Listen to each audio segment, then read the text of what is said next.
Hello all, welcome back to snack and meal. இன்றைக்கான recipe ஈஸியான வாழை மீன் வறுவல் தான். இந்த ரெசிபிக்கு நான் ஒரு வாழை மீனை க்ளீன் பண்ணி எடுத்திருக்கேன்.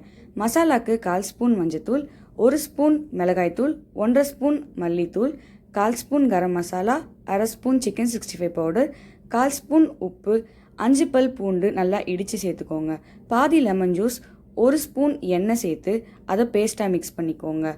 கொஞ்சமாக தண்ணி சேர்த்து திக்கான பேஸ்ட்டாக அதை மிக்ஸ் பண்ணி மீன் மேலே நல்லா கோட் பண்ணிக்கோங்க. ஈவனாக கோட் பண்ணி 30 நிமிஷத்துக்கு ஊற வச்சுருங்க.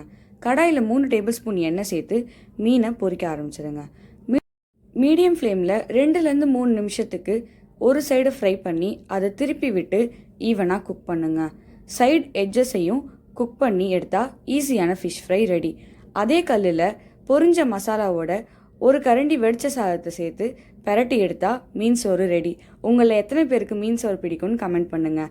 அவ்வளோதான், ஈஸியான ஸ்பைசியான வாழை மீன் வறுவல் ரெடி. இந்த ரெசிபி எப்படி இருக்குன்னு ட்ரை பண்ணி பார்த்துட்டு கமெண்ட்டில் சொல்லுங்கள். இந்த வீடியோ உங்களுக்கு பிடிச்சிருந்தா லைக் பண்ணுங்கள், சப்ஸ்கிரைப் பண்ணுங்கள். இந்த வீடியோவை உங்கள் ஃப்ரெண்ட்ஸ் அண்ட் ஃபேமிலிக்கு ஷேர் பண்ணுங்கள். ஏன்னா any one can cook. Thanks for வாட்சிங் ஸ்நாக் அண்ட் மீல். உங்களை நான் அடுத்த வீடியோவில் சந்திக்கிறேன். பாய்.